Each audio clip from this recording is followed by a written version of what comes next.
মিছা হ'ব পাৰে, মিছাটো সঁচা হ'ব পাৰে যদিহে টিআৰপি পোৱা যায়। এই আমাৰ সঁচাকৈ গণতন্ত্ৰৰ চতুৰ্থ স্তম্ভ, এই গণতন্ত্ৰৰ সমাধি। আইনৰ চকুত আকৌ ক'লা কাপোৰ, সেই কাপোৰখনেৰে ধনীবোৰৰ জেপবোৰ ঠিকেই দেখা পায়, নেদেখে মাত্ৰ দুখীয়াৰ দুখ, নিৰ্দোষীৰ চকু পানী আৰু ভাল হৈ জীয়াই থাকিব খোজাবোৰৰ নিদাৰুণ দুখ কষ্ট আৰু যন্ত্ৰণা। মিডিয়াই টকা ক্ষমতা এইবোৰৰ জালত ভৰি নিদিয়াকৈ আমি নিজৰ বিচাৰ বুদ্ধিবোৰক ৰাইজ অকণমান আমি জগাই তুলিব নোৱাৰো নে বাৰু?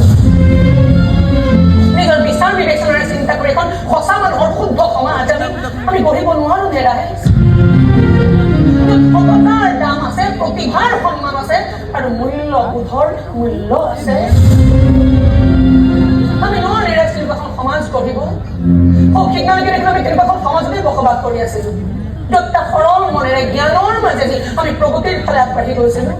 আমি প্ৰত্যেকে হাতত কিতাপ মেলি লৈছিলো, আলোচনীৰ গল্প পঢ়িছিলো, বাতৰি কাকত পঢ়িছিলো। কিন্তু আজি আমি সেইবোৰ কৰিবলৈ সময় পাওঁনে বাৰু? নিজকে এখন সভ্য সমাজৰ সভ্য মানুহ হিচাপে চিনাকি দিবলৈ আমি চেষ্টা কৰোঁনে বাৰু? আমি প্ৰতিদিনে ৰাতি বিভিন্ন জনক লক্ষ্য কৰি লৈ গালি গালাজ নেতিবাচক চিন্তাৰে আমি নিজৰ প্ৰতিভাক প্ৰকাশ কৰাতে ব্যস্ত হৈ নাথাকো জানো? অপাৰ স্বাধীনতাৰ সুযোগ লৈ সামাজিক মাধ্যমক অতিকৈ অশ্লীল অসামাজিক মাধ্যমলৈ সলনি কৰি আমি দিনক দিনে এখন আদিম সমাজ গঢ়িবলৈ তৎপৰ হোৱা নাই জানো?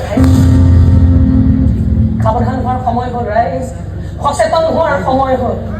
কিয়নো এখন সুস্থ সমাজতহে এটা সুস্থ কাহিনীৰ জন্ম হয়, এটা সুস্থ গল্পৰ জন্ম হয়, এটা সুস্থ কবিতাৰ জন্ম হয়। এখন সুস্থ সমাজেহে এটা সুস্থ গানৰ জন্ম দিব পাৰে। আমি নোৱাৰো নে ৰাইজ তেনেকুৱা এখন সুস্থ সমাজ গঢ়িব? আপোনালোকে কওক ৰাইজ, আমি পাৰিমনে তেনেকুৱা এখন সুস্থ সমাজ গঢ়িব?